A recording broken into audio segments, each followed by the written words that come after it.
Good morning. It is such an honor and a pleasure for me to be here this morning and to reconnect with so many friends that I've known for many years, to have my family here with me this morning.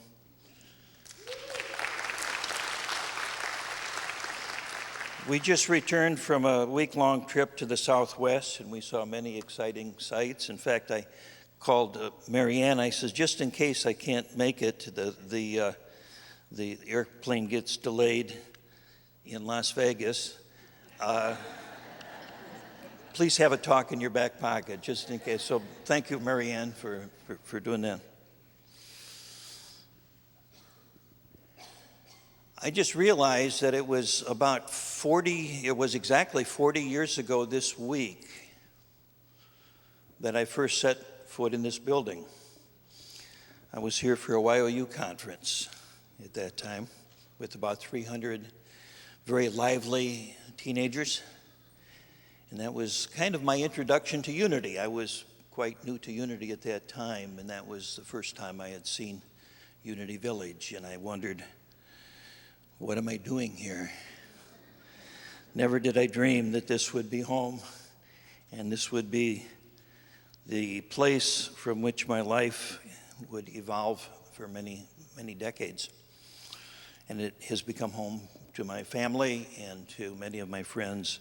And it's been my spiritual home and always will be, regardless of the many changes that take place here on the campus and in the movement and in the world, because we are living in the midst of a monumental change.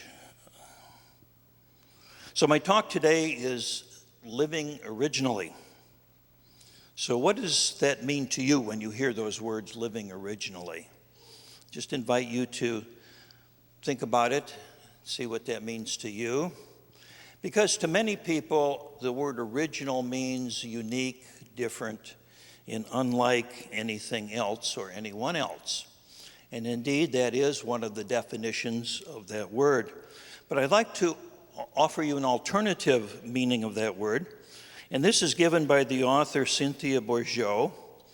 She says, in the actual meaning of the word, being original doesn't mean trying to be different. It means being connected to the origin. Being connected to the origin. You cannot be original by trying to be original. You become original by staying true to what your heart sees. You become original by staying true to what your heart hears. So much of the time we live in our mind, we live in the past, we live in the future. We don't open up to what our mind or what our heart hears and sees in this very moment. So it takes practice.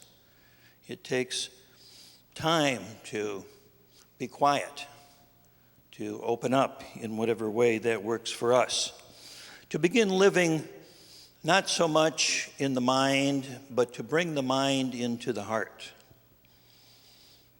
Not to give up the mind. We don't want to live mindlessly. On the other hand, we don't want to live heartlessly either, which is so often the way we live when we're totally identified with the mind and disconnected with the heart. So living originally is bringing the mind into the heart, honoring the mind, but also recognizing the heart is where we really live. It takes practice, and living originally is a lifelong practice. It means to live consciously from the origin of all life. Indeed, we cannot not live from the origin of all life, but most of the time we do it pretty unconsciously. So it's always helpful to take a moment, perhaps several moments, to connect consciously with the origin of our life. And one very simple way to do it, and I invite you to join with me this morning if you want to, is to simply put your hand on your heart or on your pulse or wherever you can feel your heartbeat.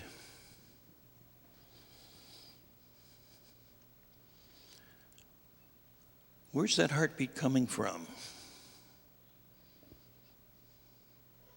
What is it that is causing your heart to beat?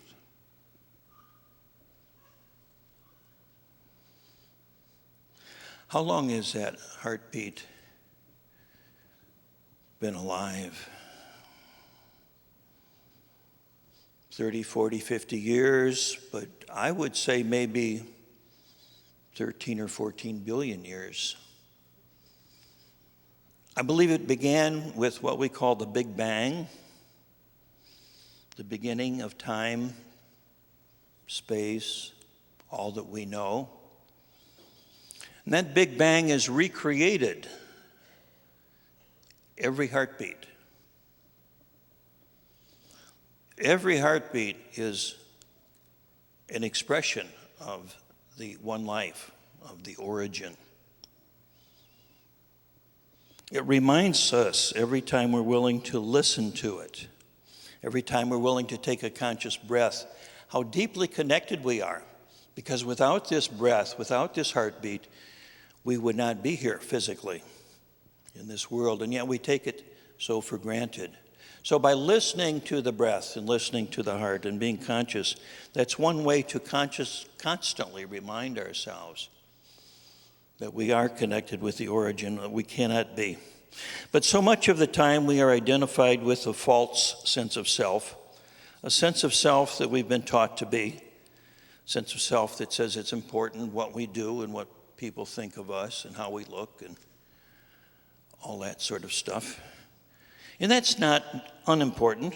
That's part of the world that we live in, but it's only the surface.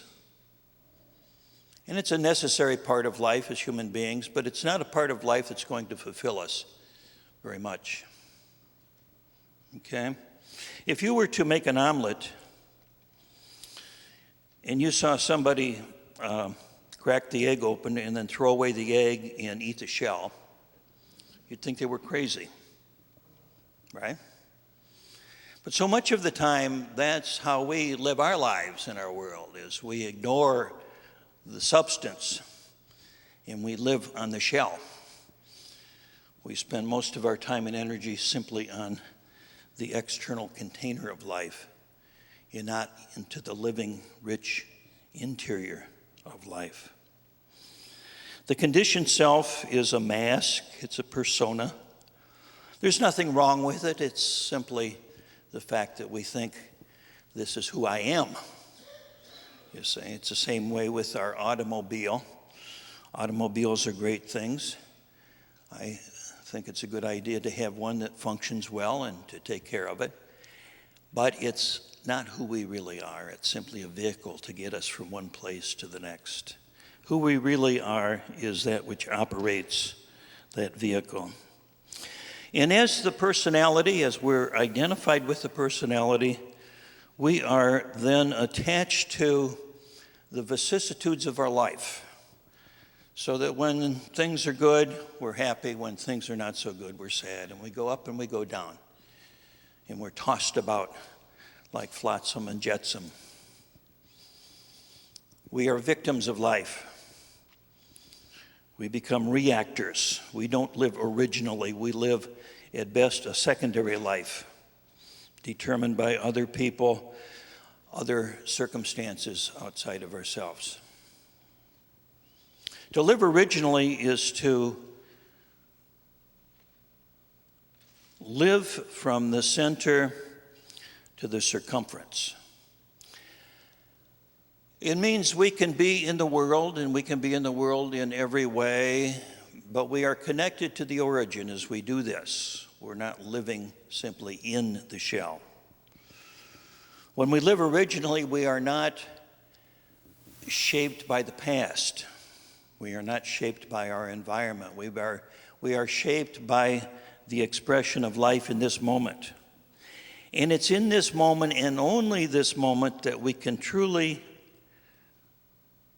make choices, that we really have what we often call a free will.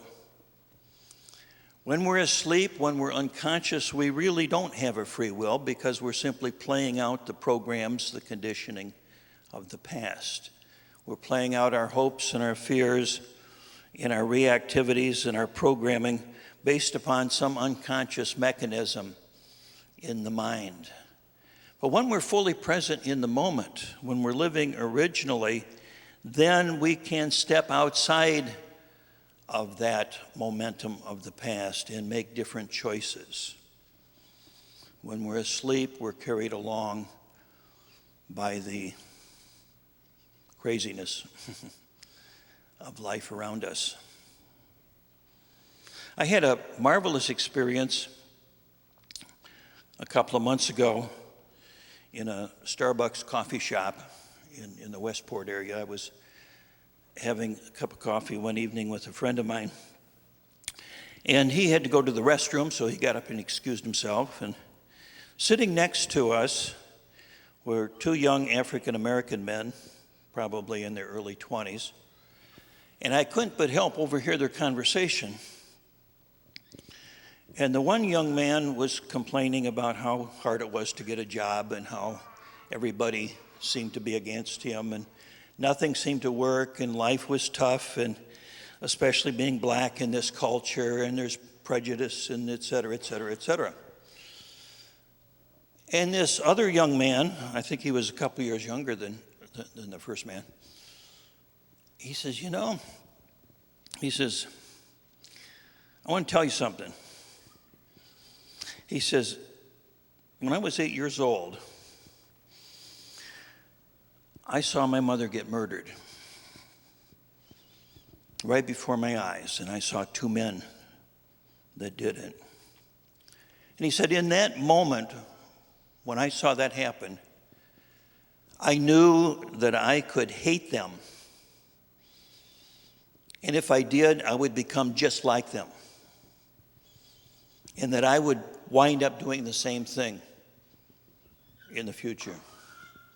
He said, in that moment, I decided I was not going to hate them, and I was not going to be like them, and I was not going to see a world full of hate and crime and people hurting one another. He said, I was going to see the good in the world. I made up my mind. That's what I was going to do. And he says, ever since then, that's all I see is the good. He says, there's lots of bad things happen around me. He says, I've had lots of friends get killed. But he says, I don't see bad people, and I don't hate people, and I never will. Because I don't choose to live my life that way. I don't want to be like that. Well, my first inclination was to get down on my knees and bow. I have found the Buddha. What's so interesting, my friend and I were talking, we were discussing Buddhism. Little did I realize that the Buddha was sitting right next to me. And it really struck me because this just was a happenstance. Had my friend not gone to the bathroom, I would not have had this experience. And when I looked around, I saw other people in Starbucks, young and old, black, brown, and white, working at their computers, chatting with one another. And I thought, how many other Buddhas are there in this room? How many other stories like that are in this very room that are being untold that I'm not connected with? And when I go out, I go to the grocery store, I go to the gas station, how many other Buddhas are there looking back at me? I don't know, you say. So we can look through the eyes of fear and hatred, or we can look around saying, there's a Buddha in there somewhere. So meet the Buddha at the gas pump, or at the grocery store, or at Starbucks. And when my friend came back, he saw that I had tears in my eyes. He said, I see that you really missed me.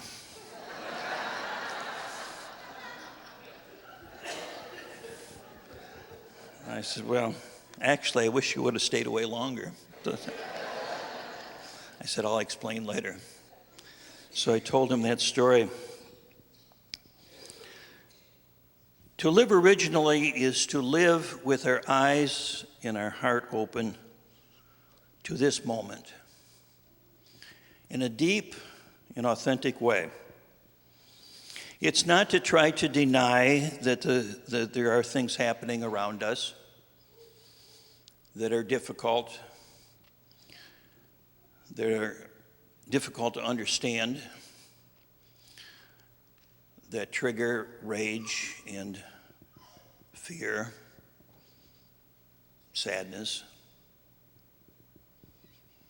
But that's not who we really are as human beings. That's who we are as frightened human beings. That's who we are as human beings living in ignorance. But it's not who we really are. It's not living originally. It's living unconsciously. So we can live in the world, but not necessarily be of that world. Ralph Waldo Emerson says, "It is easy in the world to live after the world's opinion. It is easy in solitude to live after our own.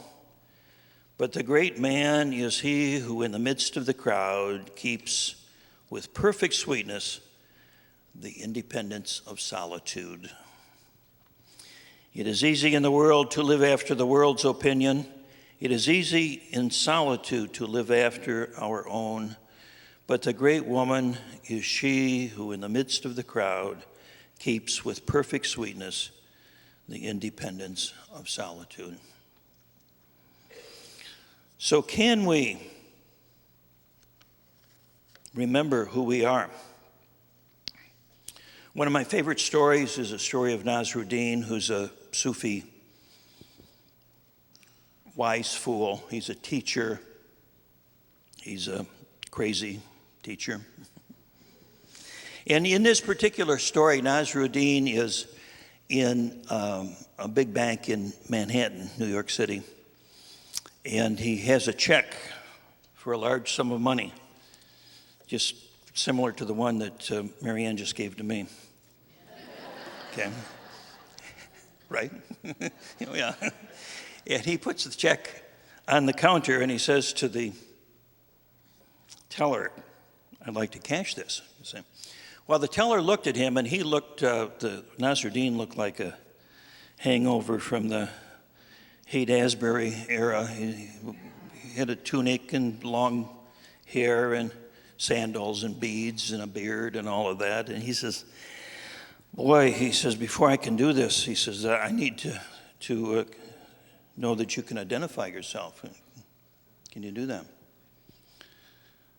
And Nasruddin says, "Well, I think I can." He reached in his pocket and he pulled out a mirror.